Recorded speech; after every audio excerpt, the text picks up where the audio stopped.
কাল কিতাবুলা রাইবা ফীহি।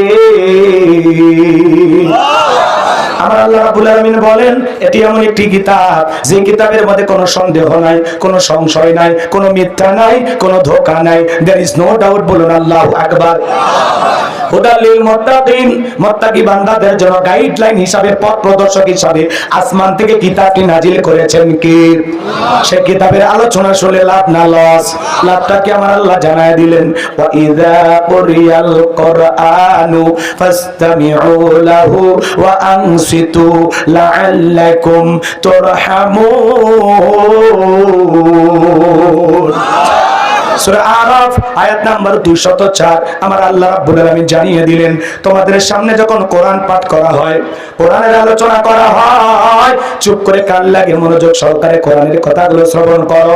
যারা চুপচাপ কোরআনুল কারীমের কথাগুলো শ্রবণ করবে, আমার আল্লাহ রাব্বুল আলামিন আসমান থেকে তাদের উপরে আল্লাহর রহমত বৃষ্টির মতো নাজিল করবেন। বলুন সুবহানাল্লাহ।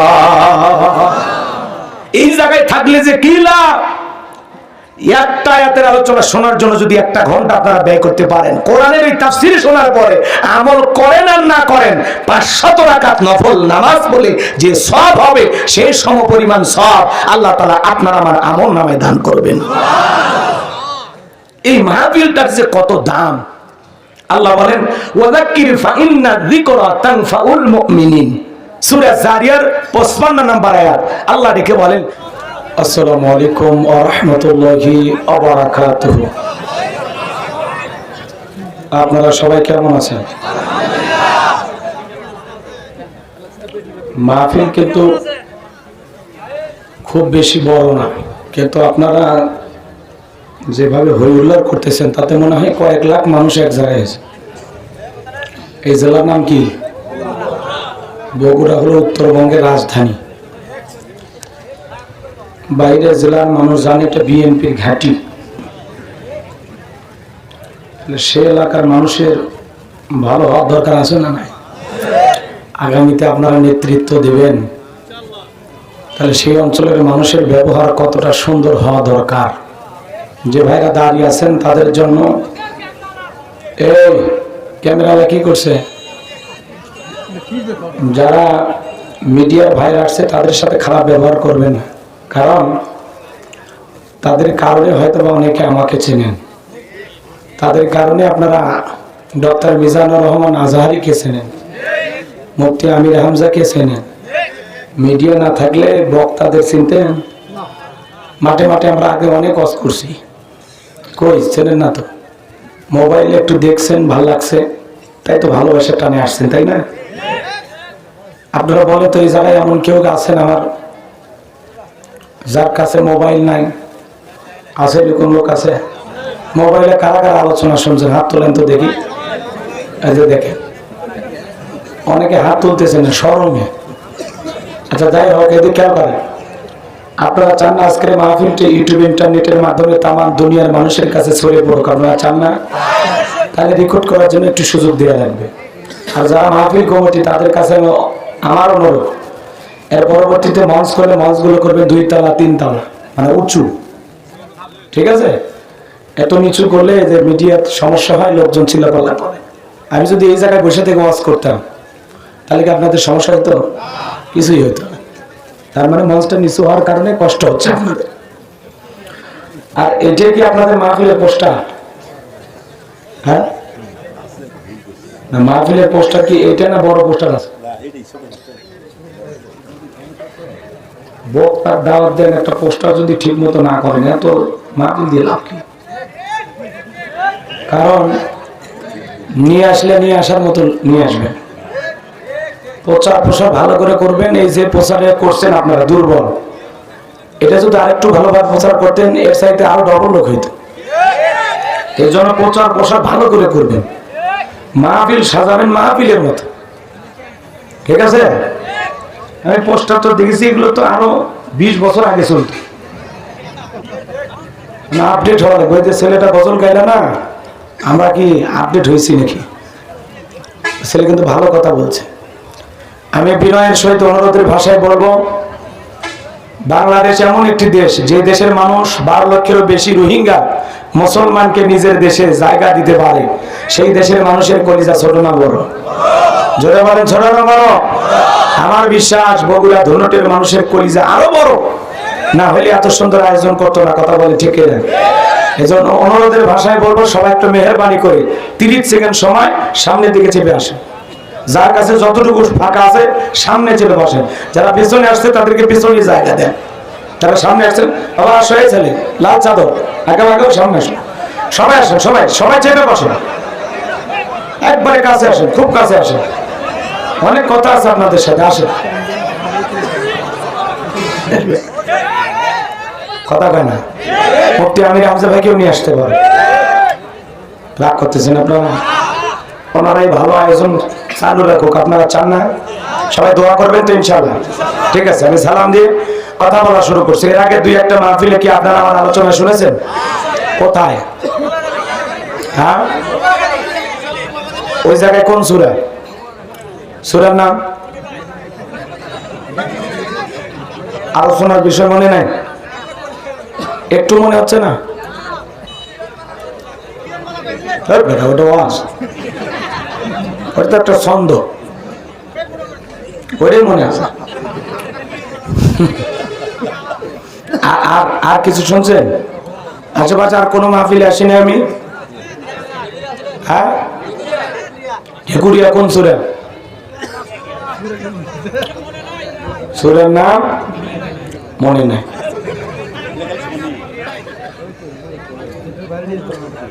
ওই ঝকে তালে সব কবরস্থানে মাহফিল, তাই না? ঠিক আছে, আমি সালাম দিয়ে কথা বলা শুরু করছি।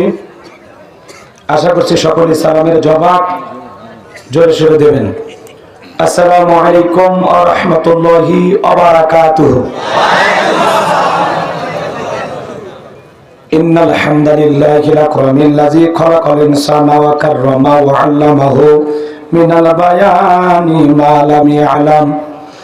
ফাসুবহানাল্লাযী লা ইহসা ইমতিনানুহু বিল লিসানি ওয়ালা বিল কলাম।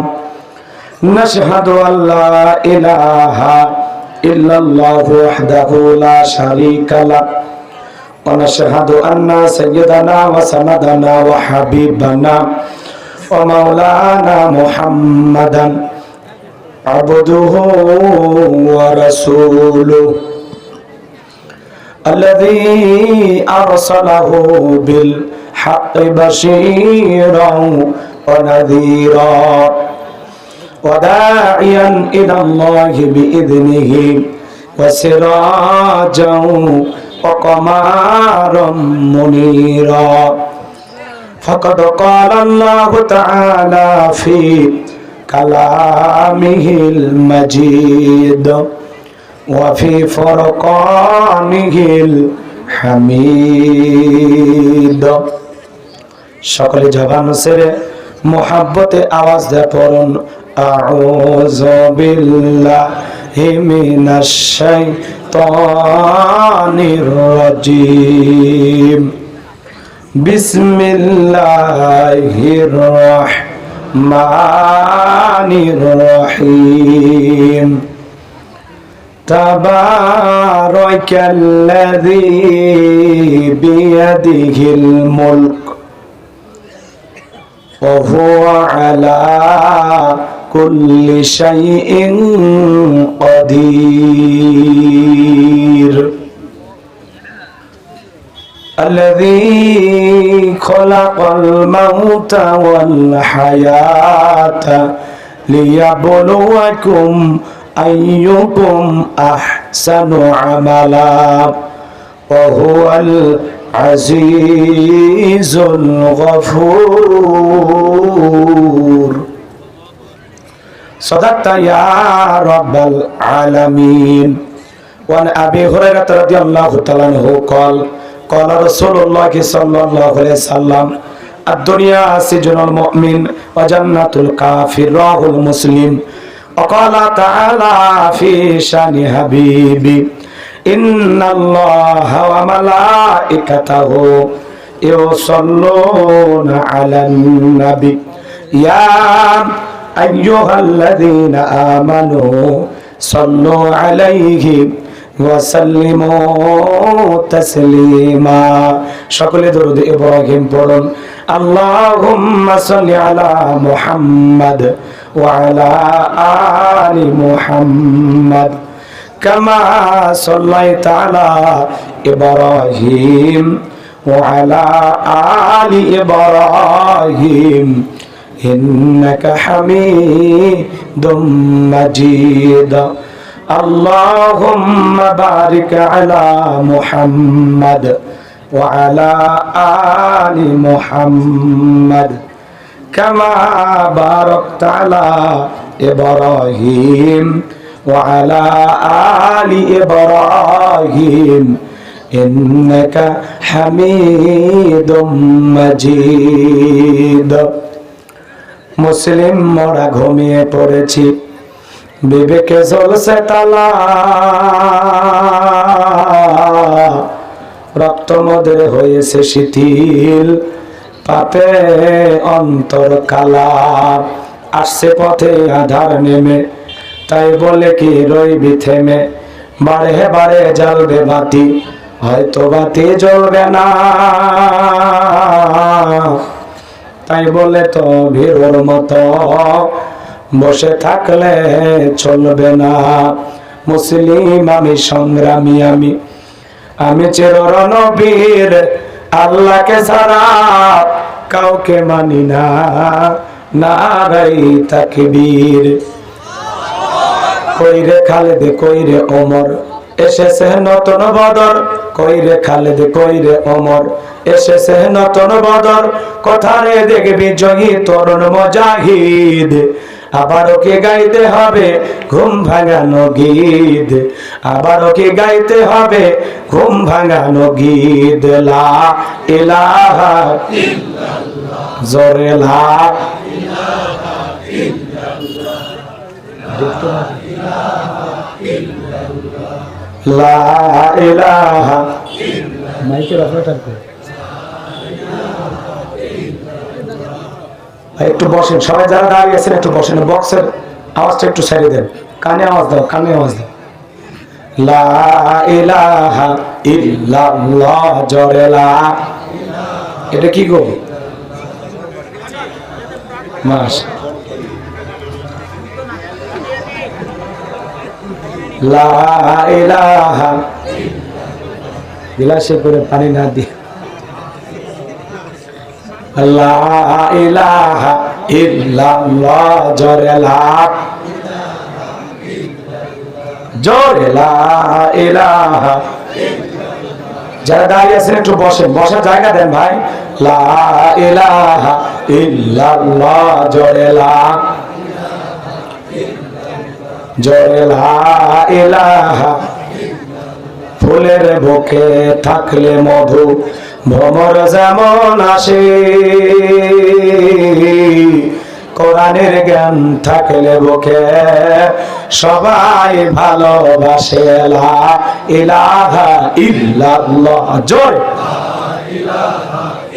বক্সের সাইজটা ক্লিয়ার করেন, আপনারা বুঝছেন না ভাই, আওয়াজটা আসুক। জোরে লা ইলাহা ইল্লাল্লাহ, জোরে লা ইল্লাল্লাহ, জোরে লা, লা ইলাহা ইল্লাল্লাহু মুহাম্মাদুর রাসূলুল্লাহ। জবাব ছেড়ে একবার কে পড়ছি সাল্লাল্লাহু আলাইহি ওয়াসাল্লাম। বাংলাদেশের ঐতিহ্যবাহী বগুড়া জেলার ধনুর থানার অন্তর্গত বড়ভিলা জান্নাতুল মাওয়া পাবলিক কবরস্থানের উদ্যোগে 3 দিন ব্যাপী তাফসীরুল কোরআন মাহফিলের সমাপনী রজনীর সম্মানিত সুযোগ্য অনারেবল প্রেসিডেন্ট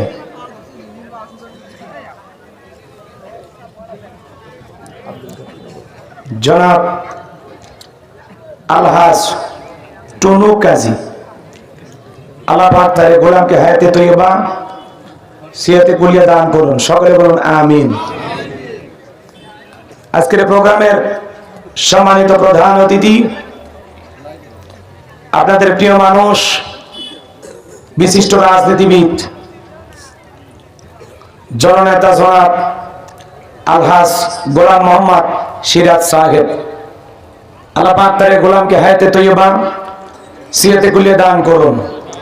অসুস্থতার কারণে মাহফিলে আসতে পারে নাই, দোয়া করি আল্লাহ পাক যেন তাকে শেফায়ে কামেলা আজেলা দান করেন। একটু জোরে বলেন আমিন। আজকের প্রোগ্রামের বিশেষ অতিথি জননেতা জনাব আলহাজ AKM তৌহিদুল আলম মামুন, আল্লাহ পাক তার গোলামকে হায়াতে তৈয়বা সিরাতে কুলিয়ে দান করুন। সকলে বলুন আমিন। আমন্ত্রিত অতিথি হিসাবে অনেকেরই নাম রয়েছে, সকলের নাম বলা সম্ভব নয়। সকলের জন্য দিল থেকে দোয়া করছি, ওয়া রাফা'না লাকা যিকরাক, আল্লাহ পাক সকলের সম্মানকে বৃদ্ধি করুন। জোরে বলুন আমিন। আমার পূর্বে আলোচনাকে ধন্য করেছেন হযরত মাওলানা রুহুল আমিন যুক্তিবাদী সাহেব, তরুণ আলোচক, চমৎকার কথা বলেছেন। আল্লাহ যেন তার কণ্ঠকে দিনের জন্য কবুল করেন। সকলে বলুন আমিন। 3 দিনে অনেকগুলো বক্তা আলোচনা করেছেন। আপনাদেরকে যদি বলা হয় কোন বক্তা কোন বিষয় নিয়ে কোন সূরা থেকে আলোচনা করেছে, সবাই কি মনে রাখতে পারছেন? এই সোনামণি, এই যে সোনামণি, এই বসো বাবু, বসো বসো। বলতে পারবেন কোন বক্তা কোন সূরা থেকে ওয়াজ করছে? মনে আছে? মনে নাই? আলোচনা শুধু শুনবেন না, প্রত্যেকটা মাহফিলে যাবেন নিজেকে পরিবর্তন করার জন্য, কিছু নেওয়ার জন্য, সেখান থেকে কিছু নিয়ে ফিরবেন। খালি জিলাপি কিনে বাড়ি যান না, মিষ্টি কিনে যান না, বইয়ের খেলনা নিয়ে যান না। একটু মাহফিলে এসে বক্তারা কি বলে সেখান থেকে 2-1টা কথা নিয়ে যাবেন। তাহলে মাহফিলে টুপি ছাড়া সোজা পাওয়া যাবে না। ওয়াজ শুনতে আসি মাথায় টুপি থাকে না, কি একটা আফসোস, কথা কয় না? আল্লাহ না করুক চলতি পথে আমরা কত মানুষ দুর্ঘটনায় মারা যায়, যাই না ভাই? মুসলমান হিসেবে আপনার আমার 2টা চিহ্ন, একটা মুখের দাড়ি আর একটা মাথা টুপি। আপনি মারা গেছেন দুর্ঘটনায়, মাথায় যদি টুপি থাকে মানুষ বুঝবে এটা মুসলমান, মুখে দাড়ি থাকলেও বুঝবে মুসলমান। আর যদি টুপিও নাই, দাড়ি নাই, লুঙ্গি খুলে দেখা লাগবে মাথা কাটানো আছে না নেই, কথা কোন ঠিক? এই জন্য অন্তত চলতে ফিরতে একটা টুপি রাখে। ওয়াজ মাহফিলে আসবেন মাথায় টুপি থাকবে না, এটা কথা। এটা কিসের বাগান? জান্নাতের বাগান। জান্নাতের বাগানে টুপি ছাড়া প্রবেশ করবেন? হ্যাঁ, এটা গানের কনসার্ট না, এটা কোনো মেলা না, এটা কোরআনের মাহফিল। প্রত্যেকটা মুসলমান মাথায় টুপি মাথায় দিয়ে সুন্দর পরিবেশ নিয়ে সহি মন নিয়ে মাহফিলে বসবেন। যে আমরা যাচ্ছি 2টো কথা শুনবো, এখান থেকে হেদায়েত হবে। খালি বলেন হুজুর এত ওয়াজ করেন, মানুষ পরিবর্তন হয় না। তো পরিবর্তন করার দায়িত্ব আমার আপনার না, পরিবর্তন করার দায়িত্ব কার? উনি যেটা করবেন সেটা হবে। এই জন্য এর পরবর্তীতে মাহফিলে গেলে মাথায় টুপি রাখবেন তো ইনশাআল্লাহ? অনেকে ইনশাআল্লাহ বলে না, রাগ করছে। এ বাবা, এই পানি রাখো, পানি রাখো। আমি চাইছিলাম 1 গ্লাস গরম পানি, আমি একটা ওষুধ খাচ্ছি, একটু গরম পানি খাইলে আমার জন্য উপকার, ওই জন্য বললাম। তো বোতলে যে কায়দায় পানি নিয়ে আসছে, রুচি তো চলে। আচ্ছা যাই হোক, রাগ করছেন আপনারা? দেখে মনে হচ্ছে অন্য কিছু নাকি? হ্যাঁ, আমি বুঝছি আপনারা কি ভাবছেন। হ্যাঁ ঠিক আছে। মঞ্চ উপস্থিত সম্মানিত ওলামা ইকরাম, সামনে বসা পিতৃ সমতুল্য মুরব্বী বাবাজিরা, তরুণ যুবকেরা, পর্দা নিশি মা ও বোনেরা, সম্মানিত মিডিয়ার ভাইয়েরা, জাতির বিবেক প্রিয় সাংবাদিক বন্ধুগণ, বিভিন্ন রাজনৈতিক দলের সম্মানিত নেতা কর্মী ভাইয়েরা, সবাইকে আরেকটি বার সালাম দিচ্ছি। আশা করছি সকলে সালামের জবাব জোরে সোরে দেবেন। আসসালামু আলাইকুম ওয়া রাহমাতুল্লাহি ওয়া বারাকাতুহু। আমরা শুকরিয়া আদায় করতেছি সেই মহান রবের দরবারে, আল্লাহ পাক সুবহানাহু ওয়া তাআলা অত্যন্ত দয়া করে, করুণা করে, অতর এলাকা থেকে যাচাই বাছাই করে শুধুমাত্র কেবলমাত্র কোরআনুল কারীমের মহব্বতে আজকের মাহফিলে বসার সুযোগ করে দিলেন। সে মহান রবের দরবারে সিজদাবনত চিত্তে কালিমাতুশ শুকর আদায় করে পড়ছি আলহামদুলিল্লাহ। একটু চিৎকার মেরে বলেন আলহামদুলিল্লাহ। পড়ুন রব্বানা লাকাল হামদ হামদান কাসীরান তাইয়িবান মুবারাকান ফি। লক্ষ কোটি দরুদ সালাম মানবতার শ্রেষ্ঠ বন্ধু বিশ্বনবী, বিশ্বনেতা যে নবী আইয়ামে জাহিলিয়াতের যুগে আগমন করে অসভ্য মানুষগুলোকে সভ্য বানিয়েছেন, অভদ্র মানুষগুলোকে ভদ্র বানিয়েছেন, কোরআন নামের সংবিধান দিয়া কোরআনের রাজ কায়েম করিয়া সোনার যুগ উপহার দিয়া মদিনার পাক ভূমিতে শায়িত আছেন সে রাসূলের প্রতি কলিজা ভরা মহব্বত নিয়ে পরিচিত দরুদ সালাম সকলেই পড়ুন সাল্লাল্লাহু আলাইহি ওয়াসাল্লাম। সম্মানিত ভাই, আজকের প্রোগ্রামে আসতে পেরে বসতে পেরে আপনারা খুশি না বেজা? কারা কারা বেজা দুই হাত তুলে দেখান। এই যে মাঝে মাঝে হাত তুলেছে দেখেন, আপনারা বেজা না বুঝে তুলেছেন। খালি জোশ থাকলে হবে না, জোশের সাথে হুশও থাকা লাগবে। আজকের প্রোগ্রামে আসতে পেরে বসতে পেরে কার কারা খুশি, মুখে নিয়ে হাসি আওয়াজ দেবে বেশি। আল্লাহ নামে এমন একটি স্লোগান দেবেন, এলাকায় যদি কোনো ইসলাম বিরোধী উই পোকা, সার পোকা, তেলা পোকা থাকে, ওদের কলিজায় যেন কম্পন সৃষ্টি হয় এমন আওয়াজ তুলতে রাজি আছেন যারা? বীর মুসলমানের মতো দুটি হাত টান টান করে তুলে দেখান তো তারা। লিল্লাহি তাকবীর, লিল্লাহি তাকবীর। আল কোরআনের আলো, আল হাদিসের আলো, দুনিয়ার মুসলিম, সারা বিশ্বের মুসলিম।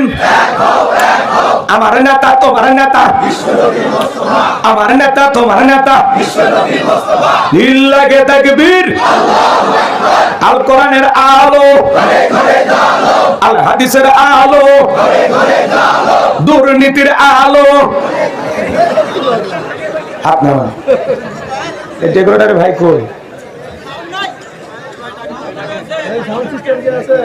আমি তো বারবার বললাম বক্সের সাইডটা ক্লিয়ার, ওটা কি আমি ওয়াশ করবার ফাঁকে ফাঁকে বলবো? তো তাহলে আপনার দায়িত্ব নাই, ওখানে লোক দাঁড়ায় থাকে কেন? বক্সের সাইডে কেউ দাঁড়ায় থাকবেন না। অনেকে ঝোঁকে তালে বলেই ফেলেছেন দুর্নীতির আলো ঘরে ঘরে জ্বালো। বাংলাদেশে দুর্নীতি দমন কমিশন আছে না নাই? এরপরে দুর্নীতি কমেছে নাকি ডিজিটাল কায়দায় বেড়েই চলেছে? দিন যত গড়াচ্ছিল দুর্নীতির পাল্লা তত ভারী হচ্ছিল। আমরা চাই আমাদের প্রিয় মাতৃভূমি বাংলাদেশ দুর্নীতি মুক্ত আল্লাহ কবুল করুন, চিল্লা বলুন আমিন। আমরা চাই আমাদের বাংলাদেশ মাদক মুক্ত আল্লাহ কবুল করুন, চিল্লা বলুন আমিন। আমরা চাই আমাদের বাংলাদেশ যৌতুক মুক্ত আল্লাহ কবুল করুন, চিল্লা বলুন আমিন। সম্মানিত ভাই, আমার ভূমিকায় লম্বা কথা নয়, সরাসরি মূল আলোচনায় প্রবেশ করতে চাই। তারপরে দু একটি কথা না বললে নয়। আজ থেকে 3 মাস 4 মাস আগেও যখন আমরা কোরআনের মাহফিলে যাইতাম, কিছু বুদ্ধিজীবীদের আগমন ঘটতো যেখানে খাওয়া দাওয়ার ব্যবস্থা থাকতো। ওই খাবারের বাড়িতে যা আমাদেরকে প্রথম সবক দিত যে হুজুর এখানে এটা বলবেন না, ওইটা বলবেন না, এটা বলা যাবে না, ওইটা বলা যাবে না। আমরা চুপচাপ শুনতাম, কারণ আমরা ছিলাম নিরুপায়। এরপরে মঞ্চে আসার পরে আবারও কিছু বুদ্ধিজীবীদের আগমন ঘটতো। এরা এখানে এসে আমাদেরকে দিত দ্বিতীয় সবক, বলতো হুজুর এলাকাতে মোটামুটি আমরাই সব, আমরাই সব, ওয়াজ যা করবেন করবেন, নেত্রীর বিরুদ্ধে যেন না যায়। এখন কি আর ওই বুদ্ধিজীবীদের আছে? ওই বুদ্ধিজীবী যারা ছিল এখন কি ওরা আছে? টর্চ লাইট মেরে চেহারা খুঁজে পাওয়া যাচ্ছে না, কথা বলে ঠিক। মনে রাখবেন, জুলুম করেছে যারা, বিদায় হয়েছে তারা। রাগ করতেছেন আপনারা? জালেমের শেষ পরিণতি হলো পরাজয়, আর ইমানদারদের শেষ পরিণতি হলো বিজয়। আজকে বিএনপির নেতাদের, জামাতের নেতাদের নাম দিয়ে পোস্টার 6 লাখ, কথা কয় না কেন? আজ থেকে কয়েক মাস আগে জামাত বিএনপির নাম পোস্টারে দেখলে কয়েক গাড়ি পুলিশ আসতো এটা ঠেকানোর জন্য। কি দিন দিল আল্লাহ, আলহামদুলিল্লাহ বলবেন না? এখন আর মাহফিলের অনুমতি লাগে না। আর থানা ওসি যাও, ডিসি অফিস যাও, এদেরকে আবার চা পানি দেওয়া লাগতো। চা পানি, খালি চা পানির অর্ডার দিয়ে 5-10 টাকা চা না। আমার জীবনে এমনও মাহফিল আছে থানায় 50,000 টাকা দিয়ে আমার মাহফিল করছে। কথা বলেন না কেন আপনারা? এখন কি আর আছে? মানুষ মানুষকে ঘুষ দেয় কিন্তু আবার বদদোয়া করে, কথা বলেন না কেন আপনারা? যারা কোরআনের মাহফিলের অনুমতি দেওয়ার জন্য ঘুষ নিত, এরা মানুষ? জোরে বলেন, এরা মানুষ? এরা মানুষ ছিল না। ওদেরকে এমন কায়দায় ব্যবহার করেছিল, ওরাও ভুলে গেছিল যে আমরা আসলে মানুষ কিনা, কথা কন ঠিক কিনা? এজন্য বাজান, জালেমের শেষ পরিণতি হলো পরাজয়, আর ইমানদারদের শেষ পরিণতি হলো বিজয়। আমরা মাজলুম ছিলাম, আল্লাহ আমাদেরকে বিজয় দিয়েছে, কথা বলে ঠিক কিনা? আর যারা জুলুম করেছে আজকে তারা পরাজিত, তারা পালিয়ে গেছে, কথা বলে ঠিক কিনা? এই জন্য ভাইরা আমার মনে রাখবেন, যুগে যুগে নবী রাসূলের দাওয়াতি কাজ করেছেন, তাদের দাওয়াতি কাজে কাফের বেঈমানরা বাধার প্রাচীর তৈরি করে দিয়েছিলেন। এরপরে আল্লাহর পয়গম্বররা শত বাধার প্রাচীরকে ভেঙে আল্লাহর জমিনে আল্লাহর পথে মানুষকে দাওয়াত দিয়েছেন। কথা বলেন ঠিক কিনা? আপনার আমার প্রিয় নবী কালিমার দাওয়াত দিতে গিয়ে করণের প্রচার করতে গিয়ে মার খেয়েছেন, রক্ত জড়িয়েছেন, দান মোবারক শহীদ হয়ে গেছেন। সাহাবায়ে কেরাম দ্বীনকে প্রতিষ্ঠিত করতে গিয়ে মার খেয়েছেন, রক্ত জড়িয়েছেন, জীবন দিয়েছেন। ও বাংলার মুসলমান, 1971 সালে এদেশের মাটির জন্য, এদেশের স্বাধীনতার জন্য আপনার আমার পূর্বপুরুষেরা যদি রক্ত দিতে পারেন, জীবন দিতে পারেন, 2024 সালে শহীদ হাসান সালেমকে বিদায় করে দেওয়ার জন্য এদেশের প্রায় 2000 মানুষ যদি জীবন দিতে পারেন, রক্ত দিতে পারেন, প্রয়োজন যদি হয় আল্লাহর জমিনে আল্লাহর দ্বীনকে প্রতিষ্ঠিত করতে গিয়ে, কোরআনের সমাজ ব্যবস্থা কায়েম করতে গিয়ে নবীদের মতো সাহাবায়ে কেরামদের মতো বুকের তাজা রক্ত দিতে হয় কোরআনের জন্য, দ্বীনের জন্য, ইসলামের জন্য। কারা কারা বুকের তাজা রক্ত দিতে রাজি? তুই হাত তুলে আল্লাহকে দেখা। লিল্লাহি তাকবীর। হাত সোজা করে টান টান করে তোলেন। মাঝে মাঝে হাত বেঁকা দেখা যায়, দুই হাত সোজা করার শক্তি নেই। আপনি পুরুষ মানুষ, দুধ ডিম ভিটামিন ক্যালসিয়াম মাঝে মাঝে কিনে খাবেন, একেবারে দুর্বল হলে চলতে পারবেন। আর সোজা করেন, সোজা করেন, সোজা করেন, কেউ হাত নামাবেন না। আমার আল্লাহ রাব্বুল আলামিন বলেন, ইন্নাল্লাহা আশতারা মিনাল মুমিনিনা আনফুসাহুম ওয়া আমওয়ালাহুম বিআন্না লাহুমুল জান্নাহ। সূরা তাওবার 111 নম্বর আয়াতে আল্লাহ রাব্বুল আলামিন জানিয়ে দিয়েছেন, নিশ্চয়ই মুমিন বান্দাদের জান মাল আমি আল্লাহ ক্রয় করে নিয়েছি, বিনিময়ে দেব জান্নাত। বলুন সুবহানাল্লাহ। তাহলে বলেন তো বাজার, আপনার আমার জীবনের মালিক কে? হে বগুড়ার যুবকেরা ভালো করে বলো তো, এই জীবনের মালিক কে? প্রেম করবার প্রেমিক হেকে পার্কে নিয়ে যা ডাইলগ দিবা, এই জীবন তোমার, তুমি শুধু আমার। ওরে হাইব্রিড যুবক, এই জীবনের মালিক কে? আপনার আমার সম্পদের মালিক কে? আল্লাহ দেয়া জীবন, আল্লাহ দেয়া সম্পদ আল্লাহর পথে খরচ করতে রাজি আছেন তো মুসলমান? রাজি আছেন তো ইনশাআল্লাহ? ফি জান্নাতিন ইয়াতাসাআলুন। ডানপন্থী যারা জান্নাতের বাগানে থাকবে তারা, ডানপন্থী যারা আল্লাহর প্রিয় তারা বলুন আল্লাহু আকবার। কোনো কথা হবে না। কিছুক্ষণ আগে বলেন হুজুর জীবন দিতে রাজি, রক্ত দিতে রাজি। আপাতত জীবন রক্ত দুইটার কোনোটাই দিতে হবে না। ডান হাতটা পকেটে ভিতরে ঢুকে দিয়া যে যা পারেন যতটুকু পারেন এই কবরস্থানের জন্য, জীবনের শেষ ঠিকানার জন্য প্রাণ ভরে দান করবেন। সোজা ডান হাত পকেটে দেন, আমিও দিচ্ছি, দেন। সবাই পকেটে হাত দেন। নিজে ছেলেগুলো যাচ্ছে, সবাই প্রাণ ভরে দান করবেন, সবাই প্রাণ ভরে দান করবেন, শেষই ভালো। আল্লাহ আমার মা বোনদেরকে দান করা তৌফিক দান করেন। চুলের কাঁকড়া কিনবে, কথা কোন ঠিক খিরা, আর যাদের মন নরম তারা অবশ্যই দান করবে। সবাই পকেটে হাত দিয়ে আল্লাহর রাস্তায় জীবনের শেষ ঠিকানা কবরস্থানের জন্য প্রাণ ভরে দান করবে। আমার হাতে ফকিরি সন্ধ্যাবেলা লা ইলাহা ইল্লাল্লাহ।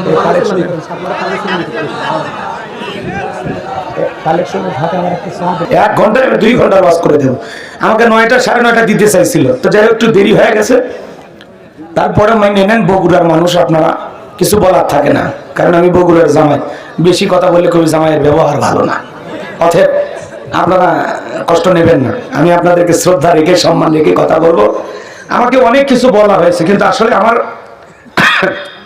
আলোচনার বিষয়গুলো আগে সাজানো থাকে। তো দাওয়াত দেওয়ার সময় যদি বলতেন আপনারা যে হুজুর আমাদের আলোচনার বিষয় হবে এইটা, ঠিক আমি ওই বিষয়ের উপরই কথা বলতাম, এবং আমার নামের নিচে পোস্টারে লেখা থাকা লাগবে গোলাম রাব্বানী যুক্তিবাদী আলোচনার বিষয়ে।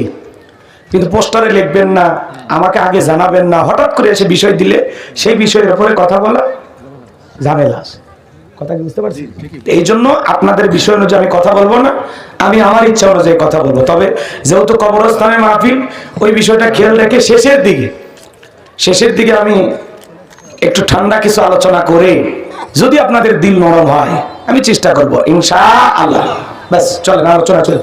কয়লা হযরত আলী বাদশা বাড়িকে পক্ষ থেকে 12,000। হযরত আলী, আপনি 2 হাত তুলে বলেন ইনশাআল্লাহ। আর একটু জোরে বলেন ইনশাআল্লাহ। হাত নামান। এবার যারা বিয়ে করেছেন তারা একবার তাকবীর দিবেন, যারা অবিবাহিত তারা একবার তাকবীর দিবেন। বিয়ে অবিয়ে ফুটবল খেলা হয় না, একটু ঘুমটুম ভেঙে নেই তারপরে আলোচনায় চলে যায়। যারা বিয়ে করেছেন হাতটা টান টান করে তুলবেন, খালি বিবাহিত পুরুষেরা। হ্যাঁ, আমার মতো মুষ্টি পাকান, মুষ্টি পাকান। কই মুষ্টি পাকাইছেন? হাতটা বুকের কাছে নিয়ে আসেন। আমি যখন বলবো লিল্লাহি তাকবীর, হাত আর নিচে থাকবে না, উপরে উঠে বলবেন আল্লাহু আকবার, মানে এরকম বলে। ঠিক আছে, রেডি? একবার চান্স দেবো, বুঝেন? ওই ছোট বাচ্চাদের কাছাদের সাথে কিন্তু হারা যাবে না, এটা একটা সম্মানের বিষয়। রেডি রেডি ভাই নেন লিল্লাহি তাকবীর আরেকবার হাত নামান এবার শেষবারের সুযোগ লিল্লাহি তাকবীর হাত নামান যুবকেরা রেডি রেডি যুবক যারা রেডি হও লিল্লাহি তাকবীর আরেকবার লিল্লাহি তাকবীর এবার সবাই মিলে লিল্লাহি তাকবীর আল্লাহ কবুল করেন জোরে বলেন আমিন তবে কারা জিতলো রেজাল্টটা পরেই দেই আমি কথা বলবো পবিত্র কোরআনুল কারীমের 66 নাম্বার সূরা সূরাটির নাম হলো মুলক বলেন কি নাম মুলক মোট আয়াত আছে 30টি রুকু আছে 2টি বিশ্বনবীর মক্কার জিন্দেগিতে এই সূরাটি নাজিল হয়েছে কোরআনুল কারীমের 66 নাম্বার সূরা 29 নাম্বার পারার প্রথম সূরা 2টি আয়াত কারিমা তেলাওয়াত করেছি এক নাম্বার আয়াতের আলোচনা হলো গরম 2 নাম্বার আয়াতের আলোচনা হলো নরম কথা ক্লিয়ার নাকি বিরক্ত হবেন না তো ইনশাআল্লাহ এই যে ভাই কি হলো আমি আগেই বলেছি ভাই ওটা আশা করা যাবে না যদি কাল কিতাবুলা রাইবা ফি আমার আল্লাহ রাব্বুল আলামিন বলেন এটি এমন একটি কিতাব যে কিতাবের মধ্যে কোনো সন্দেহ নাই কোনো সংশয় নাই কোনো মিথ্যা নাই কোনো ধোঁকা নাই देयर इज নো ডাউট বলুন আল্লাহু আকবার হুদাল লিল মুত্তাকিন মুত্তাকি বান্দাদের জন্য গাইডলাইন হিসাবে পথ প্রদর্শক হিসাবে আসমান থেকে কিতাবটি নাজিল করেছেন কে সেই কিতাবের আলোচনা শুনে লাভ না লস লাভটা কি আমার আল্লাহ জানায় দিলেন ওয়া ইযা কুরিয়াল কুরআনু ফাসতামিউ লাহু ওয়া আনসিতু লাআল্লাকুম তুরহামুন সূরা আরাফ আয়াত নাম্বার 204 আমার আল্লাহ রাব্বুল আলামিন জানিয়ে দিলেন তোমাদের সামনে যখন কোরআন পাঠ করা হয় কোরআনের আলোচনা করা হয় চুপ করে কান লাগিয়ে মনোযোগ সহকারে কোরআনের কথাগুলো শ্রবণ করো যারা চুপচাপ কোরআনুল কারীমের কথাগুলো শ্রবণ করবে আমার আল্লাহ রাব্বুল আলামিন আসমান থেকে তাদের উপরে আল্লাহর রহমত বৃষ্টির মতো নাজিল করবেন বলুন সুবহানাল্লাহ এই জায়গায় থাকলে যে কি লাভ একটা আয়াতের আলোচনা শোনার জন্য যদি 1 ঘন্টা আপনারা ব্যয় করতে পারেন কোরআনের এই তাফসীর শোনার পরে আমল করেন আর না করেন 500 রাকাত নফল নামাজ বলে যে সওয়াব হবে সেই সমপরিমাণ সওয়াব আল্লাহ তাআলা আপনার আমার আমলনামায় দান করবেন এই মাহফিলটার যে কত দাম আল্লাহ বলেন ওয়াযাক্কির ফাইন্না যিকরা তানফাউল মুমিনিন সূরা জারিয়ার 55 নম্বর আয়াত আল্লাহ ডেকে বলেন যারা আমার মুমিন বান্দা তাদের সামনে যখন কোরআন দিয়ে ওয়াজ করা হবে কোরআন থেকে উপদেশ দেওয়া হবে এই কথাগুলো শোনার পরে আমার মুমিন বান্দাদের উপকারে আসবে বলুন সুবহানাল্লাহ তাহলে কোরআন দিয়ে ওয়াজ করলে কার উপকার আমাদের উপকার কথা বলেন ঠিক কি না রাগ করতেছেন শুধু এই প্যান্ডেলে রাখবেন নাকি বাড়ি পর্যন্ত নিয়ে যাবেন ওই যে মা বলে আগে একটা ব্যবহার করতো ওই যে মাটির চুলায় চোঙ্গা আগুন নিভে গেলে এরকম ফু দিত দেখছিলেন আমাদের দাদি নানি দিয়েছিল কথা বল একটু আওয়াজ দিবেন আমি করবো ওয়াজ আপনারা দেবেন আওয়াজ জবাব দিবেন ঠিক ঠিক আলোচনা হবে কমপ্লিট শ্রদ্ধাদের স্পিরিটে বাড়ি বক্তার হিট আলোচনা হবে জায়গা মতো ফিট আগে বলতাম কিছু আছে প্যান্ডেলে কিছু আছে অ্যাঙ্গেলে এখন যা বলবো সব ডাইরেক্ট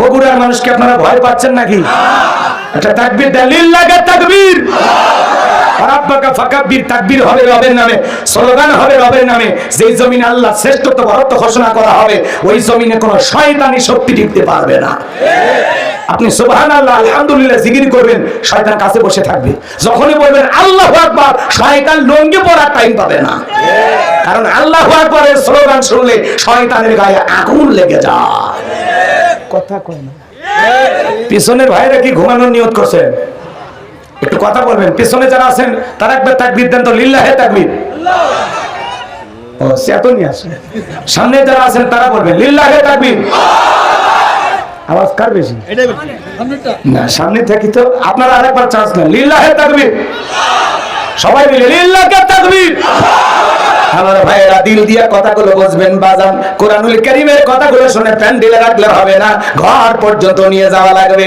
আমার আল্লাহ তাআলা সেই কথাও জানিয়ে দিলেন, আল্লাযীনা ইয়াসতামিউনাল কাওলা ফায়াত্তাবিউনা আহসানাহু উলাইকাল্লাযীনা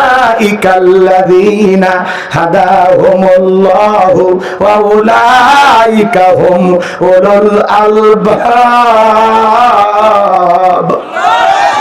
এত জোরে বলতেছি তাও সাউন্ড। সূরা জুমার আয়াত নাম্বার 18। এই যে এত কাছে যদি বলি তাও যদি না হয় কি করবেন? আল্লাহ রাব্বুল আলামিন জানিয়ে দিলেন, মনোযোগ সহকারে কোরআনের কথাগুলো শ্রবণ করো, এখান থেকে যেটা উত্তম কথা ভালো কথা সেটা নিজের জিন্দেগিতে গ্রহণ করো, মেনে নাও। তোমরা যদি কোরআন থেকে ভালো কথা উত্তম কথাটা গ্রহণ করতে পারো, যে আলোচনাগুলো শুনবেন এখান থেকে উত্তমটা ভালোটা গ্রহণ করবেন, আমার আল্লাহ বলেন উলাইকাল্লাযীনা হাদাহুমুল্লাহু, যারা ভালোটা গ্রহণ করবে তাদের জন্য আমি আল্লাহ পাক হেদায়েতের রাস্তাটাকে সহজ করে দেব। ওয়া উলাইকা হুম উলুল আলবাব, আল্লাহ তাআলা জানিয়ে দিলেন যারা কোরআন থেকে উপদেশ গ্রহণ করে তারাই হলো বুদ্ধিমান। আমি জানি বগুড়ার মানুষেরা বুদ্ধিমান, যা বলবো এখান থেকে একটি কথা হলেও নিয়ে যাবেন ইনশাআল্লাহ। আর কোনো কথা নয়, এইবার চলুন আমরা ডাইরেক্ট আলোচনায় প্রবেশ করি। জবান ছেড়ে সবাই একটু মহাব্বতে আমার সঙ্গে তেলাওয়াত করুন। আউযু বিল্লাহি মিনাশ শাইতানির রাজিম, বিসমিল্লাহির রাহমানির রহিম।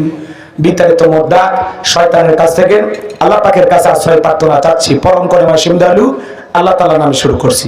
আল্লাহর কোন বান্দা যদি সূরা মুলুক নিয়মিত তেলাওয়াত করে, এই সূরাটির এত ফজিলত আল্লাহ তাআলা তার কবরের সলজবকে সহজ করে দেবেন। আল্লাহর কোন বান্দা যদি নিয়মিত সূরা মুলুক তেলাওয়াত করে, আমল করে, কঠিন কিয়ামতের ময়দানে এই সূরাটি তিলাওয়াতকারী ব্যক্তির পক্ষে আল্লাহর কাছে সুপারিশ করবেন। চিৎকার করে বলেন সুবহানাল্লাহ। ছোট্ট একটা কথা আপনাদেরকে বলি, আজ থেকে 100 বছর আগে ভারতের একটি ঘটনা 2 মিনিটে বলে দিচ্ছি। সে সময় তো এত আলেম ছিল না, এত মুসলমান ছিল না। একটি বস্তি এলাকার মধ্যে কিছু মুসলমান বসবাস করত। হঠাৎ করে একজন মুসলমান মারা গেল। ওই এলাকার মানুষজন এত মূর্খ ছিল, এত অজ্ঞ ছিল যে একজন মানুষ মারা গেলে কিভাবে দাফন কাফন করতে হয়, কিভাবে শেষ বিদায় দিতে হয়, কিভাবে জানাজা পড়াইতে হয়, কোনো কিছুই তারা জানতো না, এত অজ্ঞ ছিল। আমার ভাইয়েরা, ওই এলাকার একজন মানুষ মারা যাওয়ার পরে তারা আশেপাশে আলেম ওলামা খুঁজতেছেন, কোথাও কোনো আলেম ওলামা খুঁজে পাওয়া গেল না। আল্লাহর বান্দারা টেনশনে পড়ে গেলেন, কি করা যায়। সবাই টেনশনে পড়ে গেলেন যে কিছু পারি আর না পারি অন্তত লাশটা দাফন করার আগে যেহেতু গোসল করাইতে হবে, আমরা একটু গোসল করাইয়া দিই। আগামীকালকে আমাদের রাস্তার পাশে কবরস্থান, যদি আমরা কোন লোকজন কোন আলেমকে খুঁজে পাই তাহলে সে তো এত দূর ভিতরেও আসতে চাইবে না, তার মাধ্যমে জানাজা পরে আমরা দাফন করব। এইবার আমার তারা লাশটাকে গোসল করাইয়া দিয়ে পরের দিনে অপেক্ষায় বসে থাকলেন। আল্লাহর কোন বান্দা যদি এই রাস্তা দিয়ে হেঁটে যায়, কোন আলেমকে পাওয়া যায়, আমার ভাইয়েরা তার কাছ থেকে তারা জানাজার নামাজ আদায় করায় নিবি। এই অপেক্ষায় তারা দাঁড়িয়ে থাকলেন। দেখলেন একজন মানুষ, মাথায় টুপি, গায়ে লম্বা জুব্বা। এই লোকটা যখন কাছাকাছি আসলেন তাদের জীবনে শান্তি ফিরে পাইলেন। লোকটাকে রেখে বলে, ভাই আমাদের এলাকায় একজন মানুষ মারা গেছে, কিন্তু এই মানুষটাকে কিভাবে দাফন কাফন করতে হয় আমরা জানি না, কিভাবে জানাজার ইমামতি দিতে হয় আমরা জানি না। আপনাকে দেখে মনে হয় আপনি একজন আলেম মানুষ, দয়া করে জানাজার নামাজটার ইমামতি আপনি করবেন। লোকটা দেখে বলে, ভাই আমি কোনো আলেম না, আমি একজন মুসলমান, ভারতের একজন পুলিশ। আমার ভাইয়েরা সবাই অনুরোধ করলো, ভাই যেহেতু আপনি প্রশাসনে চাকরি করেন, অবশ্যই আপনি শিক্ষিত একজন মানুষ, আমরা তো অজ্ঞ মূর্খ, কোনো কিছু জানা নাই, ইলম কালাম কোনো কিছু জানি না, কিভাবে জানাজা পড়াইতে হয়, একটা মানুষকে কিভাবে কবরে রাখতে হয় আমরা জানি না। ও ভাই, আপনারা পায়ে পড়ে হাতে ধরে দয়া করে আপনি জানাজার নামাজের ইমামতি করায় দেন। সকলের অনুরোধে আল্লাহর বান্দা জানাজার ইমামতি করলেন। এইবার সবাই বলে একটা বার আপনি একটু কবরে লাশটা রাখেন। কিভাবে কবরে লাশ রাখতে হয় আমরা জানি না। সকলের অনুরোধে আল্লাহর বান্দা কবরে নামলেন। লাশটাকে কবরে রাখার পরে বাঁশের বিছানা বিছাইয়া দিলেন। কবরে মাটি দিয়ে আল্লাহর বান্দা যখন নিজ কর্মস্থলে ফিরে গেলেন, এইবার পকেটের মধ্যে হাত দিয়ে দেখে তার পকেটের ভেতরে একটা জরুরি কাগজ ছিল, একটা পেপার ছিল, সেটার খুঁজে পাওয়া যাচ্ছে না। অনেক সন্ধান করলেন কিন্তু খুঁজে পাওয়া গেল না। আল্লাহর বান্দা এবার টেনশনে পড়ে গেল, কোথায় হারিয়ে ফেললাম। ওইটার কারণে তার চাকরিও যেতে পারে। আল্লাহর বান্দা এবার খুঁজতে খুঁজতে কবরস্থান পর্যন্ত চলে আসলেন। টেনশনে পড়ে গেলেন, হারে ঠিক মনে হয় কবরে লাশটা রাখার সময় আমার পকেট থেকে পড়ে যেতে পারে। এইবারে লোকজনকে ডাকলেন, ভাই আপনাদের উপকার করতে গেছে আমার বড় একটা ক্ষতি হয়ে গেছে, আমার একটা জরুরি পেপার হারিয়ে গেছে, একটা কাগজ পড়ে গেছে আমার পকেট থেকে। আমার বিশ্বাস ওই পেপারটা হয়তো বা কবরের ভিতরে আছে।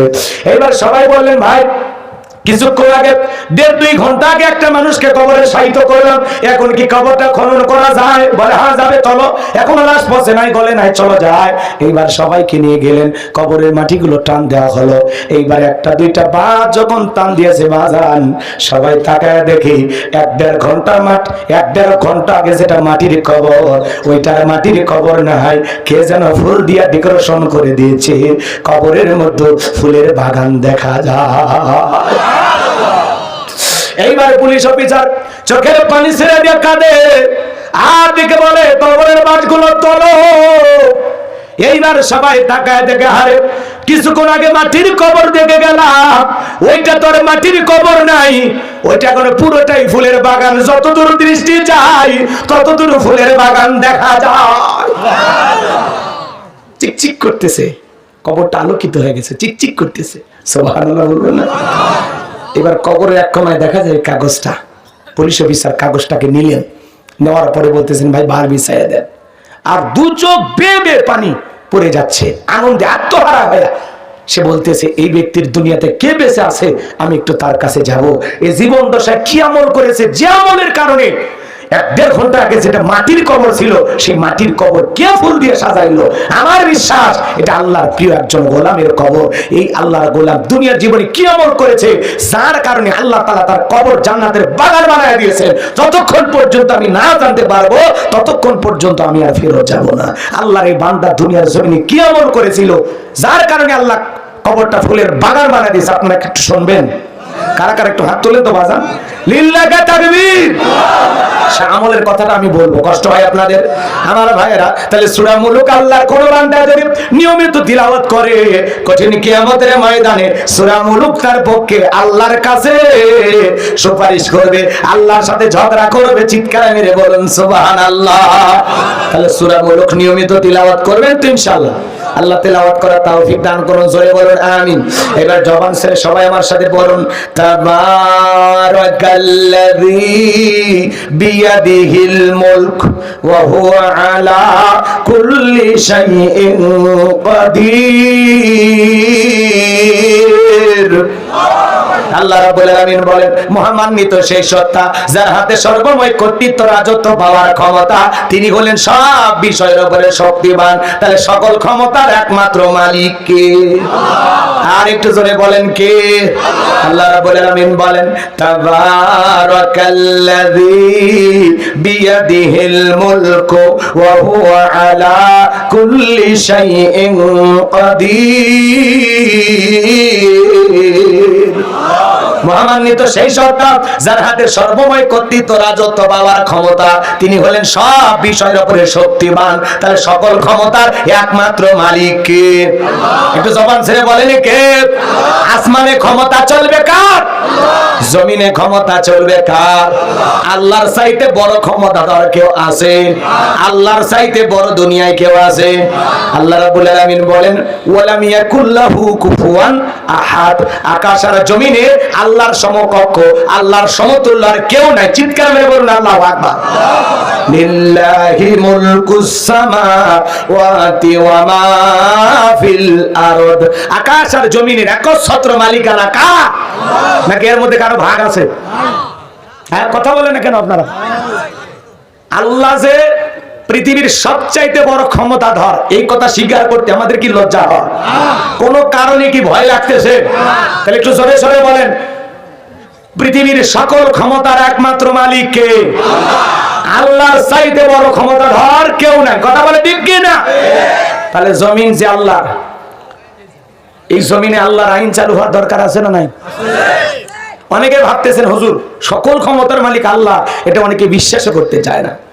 আর যারা বিশ্বাস করবে না, ওর ঈমান আছে? এ জোরে বলেন আছে? আসমান জমিনের একচ্ছত্র মালিকানা আল্লাহ। আল্লাহর চাইতে বড় ক্ষমতাধর কেউ নাই। तमाम পৃথিবীর সকল রাজত্ব পাওয়ার ক্ষমতা আল্লাহর কুদরতি হাতে। কথা বলেন ঠিক কিনা? আল্লাহর ইশারায় সবকিছু হয়। এদিকে খেয়াল করেন, পৃথিবীর জমিনে যারা ক্ষমতার চেয়ারে বসে রাখি না। আপনাদের বগুড়া থেকে একটা ছেলে যদি ঢাকায় চাকরি করতে যায়, একটা বাসা ভাড়া নিয়ে থাকে, ওর পরিচয় কি? ভাড়াটিয়া। কথা বলেন, পরিচয় কি? এই পৃথিবীর জমিনে আল্লাহ অনেক মানুষকে ক্ষমতার চেয়ারটা ভাড়া দেয়। কথা কি বুঝতে পারতেছেন? কেউ 5 বছর, কেউ 10 বছর, কেউ 20 বছর, কিন্তু এদের পরিচয় ভাড়াটিয়া। এরা কেউ ক্ষমতাতে চিরস্থায়ী ভাবে থাকতে পারবে না। ক্ষমতা দেওয়ার মালিক কে? আল্লাহ। আরেকটু জোরে বলেন, সেই দলিল আছে না নাই? জোরে বলেন আছে না নাই? আমার আল্লাহ রাব্বুল আলামিন বলেন, কুলিল্লাহুম্মা মালিকাল মুলকি তুতিল মুলকা মান তাশাউ ওয়া তানজিউল মুলকা মিম্মান তাশাউ ওয়া তুইজ্জু মান তাশাউ ওয়া তুযিল্লু মান তাশাউ বিয়াদিকাল খায়র ইন্নাকা আলা কুল্লি শাইইন কাদির। সূরা আলে ইমরান আয়াত নাম্বার 26। আমার আল্লাহ রাব্বুল আলামিন জানিয়ে দিলেন, রাজত্ব দেওয়ার মালিক আমি আল্লাহ। বলেন তো বাজার, ক্ষমতা দেওয়ার মালিক কে? ক্ষমতা দিলে যে লোকটাকে সম্মান দেওয়া হলো, এইটা না। ক্ষমতার সম্মান দুইটা ভিন্ন জিনিস। কারণ এই পৃথিবীর জমিনে অনেক মানুষকে আল্লাহ ক্ষমতার চেয়ারে বসায়াও জুতার বাড়ি খাওয়ায় বিদায় করেছে। কথা বলে ঠিক না? এই পৃথিবীর জমিনে অনেক মানুষকে ক্ষমতার চেয়ারে বসায়াও আল্লাহ লাঞ্ছিত করেছেন। কথা বলে ঠিক না? শ্রীলঙ্কার দিকে তাকায় দেখলেন না, যারা জনগণের উপরে জুলুম করেছিল, জুলুমের 16 কলা পূর্ণ হয়েছিল। শ্রীলঙ্কার মুসলমানেরা, শ্রীলঙ্কার সে সমস্ত লোকজনেরা যখন নেতার এই জুলুমে অতিষ্ঠ হয়ে শ্রীলঙ্কার সমস্ত মানুষেরা, হিন্দু বৌদ্ধ খ্রিস্টান সকল ধর্মের মানুষ মিলে নেতাকে পাইয়া এমন পিটান পিটাইছে, নেতার শরীরের কাপড় খুলে নিয়েছে। কথা বলে ঠিক কিনা? ভাগ্যিস ভালো সেদিন হাফ প্যান্ট পরা ছিল, তাহলে কাপড় খুলে ক্ষমতার থেকে নামায়। কথা কোন ঠিক কিনা? এজন্য জুলুম করতে নাই, জুলুম করতে নাই। ক্ষমতা আল্লাহর দেয়া নিয়ামত, জনগণের দেয়া আমানত। আল্লাহর নিয়ামত পায়ে শুকরিয়া আদায় করো, আর জনগণের দেয়া আমানত সঠিকভাবে ব্যবহার করো। তাহলে ক্ষমতার চেয়ারে বসে যারা আদল ইনসাফ প্রতিষ্ঠিত করবে, ন্যায় বিচার কায়েম করবে, মানুষের অধিকার প্রতিষ্ঠিত করবে, মানুষ তাদের জন্য দিল থেকে দোয়া করবে, ইতিহাসের সোনালী পাতায় তাদের নাম লেখা থাকবে। আর যারা ক্ষমতার চেয়ারে বসে বাপদাদার সম্পত্তি মনে করে জুলুম করে, অত্যাচার করবে, মানুষের রক্ত নিয়ে খেলা করবে, এই পৃথিবীর জমিনে ফিতনা ফাসাদ সৃষ্টি করবে, ক্ষমতার চেয়ারে বসে যারা মানুষের রক্ত নিয়ে খেলা করবে, মনে রাখবেন ওই জালেমদের ইতিহাসের কালো পাতায় নাম লেখা থাকে। মানুষ তাদের নাম শুনলে ঘৃণা করে। কথা কম। তাহলে ক্ষমতা পাইলে লাভ দিতে নাই, ক্ষমতা পাইলে অহংকার করতে নাই, বিনয়ী হতে হয়, শুকরিয়া আদায় করতে হয়। আজকে ছোট ছোট নেতার গরমে এলাকায় থাকা যাইতো না। কথা কন না কেন? বড় বড় কথা বলতে ওরা আছে, রাগ করেন না। 41 সাল পর্যন্ত টিকে থাকবে, 24 সালে কি আছে তকদিরে জানে না। কথা বলে ঠিকই না? বড় বড় কথা বলতে বলে আমরা পালাই না, ঠিকই তো পালিয়ে গেলেন। কথায় কাজে মিল নাই আপনাদের। কথা কয় না। আমাদের চাচা ইরশাদ চাচাকে বলা হয় স্বৈরাচার শাসক। আমার ইরশাদ চাচা ক্ষমতার চেয়ার থেকে পদত্যাগ করে জেলে গেছে, মাগার দেশ ছাড়েনি। বাপের বেটা দেশ নেত্রী বেগম খালেদা জিয়া অসুস্থ মানুষ, জেল খাটলেন, এখনো অসুস্থ হয়ে দেশে আছে, দেশ ছাড়ে নাই। বাপের বেটি। আর আপনি একটু বিপদ থেকে পালিয়ে গেলেন, নিজের জীবনটাই দেখলেন, আপনার কোটি কোটি অনুসারী, তাদের কথা একটু ভাবলেন না। এ কথা কন না কে? আবার বাইরে যায় কি খুব ভালো আছে, আমাদের ছাড়া থাকতে পারে? মাঝে মাঝে কল রেকর্ড ফাঁস হয়, কেন অভিমান করে চলে গেছেন, যোগাযোগ বন্ধ করে দেন, আমরা আপনার কথা শুনতে চাই না। কথা কন। কিন্তু অভিমান ভেঙে গেছে, এখন যোগাযোগ করতেছে আমাদের সাথে, বলে আমি দেশের খুব কাছে আছি, চট করে ঢুকবো। তা আপনি আসেন, এই দেশ আপনার বাবার, এই দেশ আপনার স্বামীর, আপনি তাড়াতাড়ি আসেন। কথা কন নাকি আপনারা? হ্যাঁ, বাইরে যাওয়া সহজ, এই দেশের হোক অতই সহজ। কথা কন না কে? নেত্রী থাকেন হিন্দুস্থান, আর নেতা কর্মীদেরকে ডাকেন গুলিস্তান। কয়েকজন গেছে, জনগণ উত্তম মাধ্যম দিছে। আমরা বলতে চাই 16 বছর অনেক কিছু করছেন, এখন চুপচাপ থাকেন। আপনি যে ওই দল করতেন বলাও দরকার নেই। কথা কর। পরিবেশ আসলে পরে বললেন। হ্যাঁ, এক সময় আমরা বলতে পারি নাই। কথা কর না। মিথ্যা মিথ্যা মামলা হামলা দিয়ে কত মানুষ, অন্ধ মানুষের নামে পর্যন্ত মামলা দিছে। অন্ধ মানুষ থেও নাকি গাড়ি পোড়ায়। গাড়ি না বাড়ি ওই বোঝে কিছু। একটা অন্ধ মানুষের নামে যারা মামলা দেয়, তারা যে কত বড় মিথ্যাবাদী, এই একটা কথাই তার জন্য যথেষ্ট। আর আপনি আসেন, আসতে চান আপনি আসেন, আমরা জানি বেশি দিন আমাদের ছেড়ে থাকতে পারবেন না, কারণ ওই দেশে আপনি খুব একটা ভালো নাই। ওই দেশে যায় তো আপনি থাকতেন না, বাহিরে অনেক দেশে যাওয়ার আপনার ইচ্ছা ছিল, কিন্তু কেউ, সবাই লাল কার্ড দেখায়, কেউ গ্রিন সিগন্যাল দেয় না যে ম্যাডাম আপনি আসেন। কারণ যারা স্বৈরাচার জালেম, এদের দুনিয়াতে জায়গা হবে না ভাই। কথা কন ঠিক কি না? উনি আসতেছে, আপনি আসেন, আমরাও বারবার বলি। কথা কন না কে? বুবু আইবা, তুমি আইবা গো, সেই দিন আইসা বুবু ক্ষমতা পাইবা না। বলবো, রাগ করবেন না। এ যুবক চলবে, চলবে।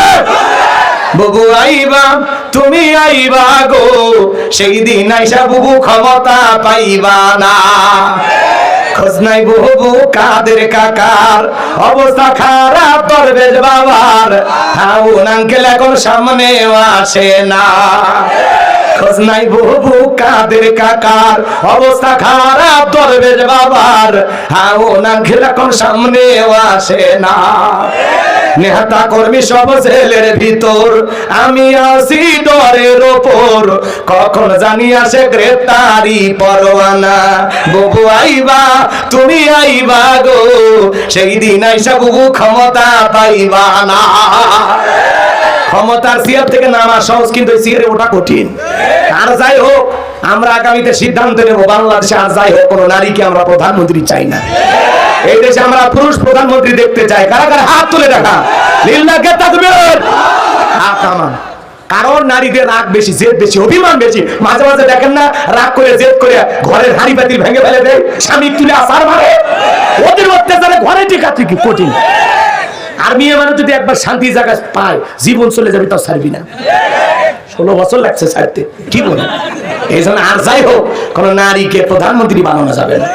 আমেরিকার 47তম প্রেসিডেন্ট হলো ডোনাল্ড ট্রাম্প, ওর সাথে প্রতিদ্বন্দ্বী ছিল কমলা হ্যারিস। আমেরিকা কত বড় সেনা, নিজের দেশে কাউকে, কোন নারীকে তারা প্রেসিডেন্ট বানায় না। ডোনাল্ড ট্রাম্পের মতো আতাপাকর মানুষকে ওরা দেশের নেতা বানাইলো, কিন্তু মহিলাকে মানেনি। আমরাও সিদ্ধান্ত নেব, পারবেন তো ইনশাআল্লাহ? যেই দলেরই হোক, পুরুষ চাই। কি চাই? হ্যাঁ, কারণ মহিলারা যদি আসে, জীবন ভেজে শেষ করে ফেলে দেবে। ওরা একেবারে রাগ জেদ করে পুরো দেশে আগুন লেগে দেবে। কথা কর। আল্লাহ আল্লাহ আল্লাহ আমাদের সঠিক বুঝদান করুন। জোরে বলুন আমিন। কি ভয় পাচ্ছেন নাকি? হ্যাঁ, শ্বশুর বাড়ি এলাকায় এসে ওয়াজ করতে যদি ভয় পায়, আমি যাবো কোথায়? আর মারলে মারেন, কাটলে কাটেন, আমি আপনার বাড়ির যা শোধ নেবনি। রাগ করতেছেন বাজার, মন খারাপ করবেন না, সামনে দিকে যায়। আমি যে কথা বলতে চাই, গভীর মনোযোগ দিয়ে শুনবেন বাজার। তাহলে ক্ষমতা দেওয়ার মালিক কে? ক্ষমতা কেড়ে নেওয়ার মালিক কে? অত ইজ্জু মান তাশা ওয়া তুযিল্লু মান তাশা, সম্মান দেওয়ার মালিক কে? লাঞ্ছিত করার মালিক কে? বিয়াদিকাল খায়র, সকল কল্যাণের চাবিকাঠি কার হাতে? ইন্নাকা আলা কুল্লি শাইইন কাদির, আর তিনি হলেন সব বিষয়ের উপরে ক্ষমতাবান। আল্লাহু আকবার বলে। তাহলে সকল ক্ষমতার একমাত্র মালিক আল্লাহ। আল্লাহর চাইতে বড় ক্ষমতাধর কেউ কেউ নাই। আল্লাহ দুনিয়াতে যাদেরকে ক্ষমতা দেয়, কাউকে ক্ষমতার চেয়ারে বসায়, আবার বেয়াদবি করলে ক্ষমতার চেয়ার থেকে নামায়। তাহলে ক্ষমতা দেওয়ার মালিক আল্লাহ, কেড়ে নেওয়ার মালিক আল্লাহ, সম্মান দেওয়ার মালিক আল্লাহ, লাঞ্ছিত করার মালিক আল্লাহ। সে আল্লাহর কাছে সকল ক্ষমতার চাবিকাঠি, আর তিনি হলেন সব বিষয়ের উপরে শক্তিবান। আল্লাহর চাইতে বড় শক্তিবান আর কেউ নাই। কথা বলেন ঠিক কিনা? তিনি সর্বশক্তিমান। কথা বলেন ঠিক কিনা? আল্লাহ রাব্বুল আলামিন বলেন, তাবারাকাল্লাযী বিয়াদিহিল মুলকু ওয়া হুয়া আলা কুল্লি শাইইন কাদির।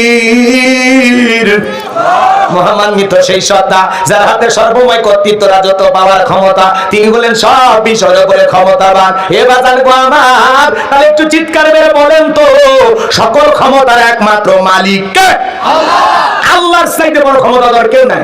যারা বলে ক্ষমতার উৎস জনগণ, ওরা পান দিয়ে ফুলে। ক্ষমতার উৎস জনগণ না, ক্ষমতার উৎস কে? আল্লাহ। আর একটু জোরে বলেন কে? আল্লাহ যাকে ইচ্ছে ক্ষমতার চেয়ারে বসায়, যাকে ইচ্ছে ক্ষমতার চেয়ার থেকে নামায়। আল্লাহর যখন সময় হবে আল্লাহ নামাবে। কথা কন না কেন? আমরা বারবার বলেছিলাম ম্যাডাম পদত্যাগ করেন, পদত্যাগ করেন। আল্লাহ বলে কিসের পদত্যাগ? এমন ভাবে ধরবো শুধু পদত্যাগ না, আমি আল্লাহ ওদেরকে দেশ ত্যাগ করতে বাধ্য করবো। ইন্না বাতাসা রাব্বিকা লাশাদীদ। আল্লাহর পাকড়াও বড় কঠিন। আল্লাহ ধরে ধরে না, যেদিন ধরবে পাপ ডাকেও পার পাইবা না। কি কথা ক্লিয়ার? অনেকের কষ্ট হচ্ছে, জ্বলিচ্ছে আমি জানি। 16 বছরের মায়া তো কাটেনি, 10 দিন আয়না ঘরে থাকলে কেটে যেত। যে মা সন্তান ছেড়ে যায় সে মা মা নাকি? কথা কয় না। আপনার কথা ভাবলো না, আপনি কেন তার কথা ভাববেন? নেতৃত্ব কি হয়েছে? কি হয়েছে? কে বাজান ভয় লাগতেছে? কোন টেনশন? কি বলতে চাইনি।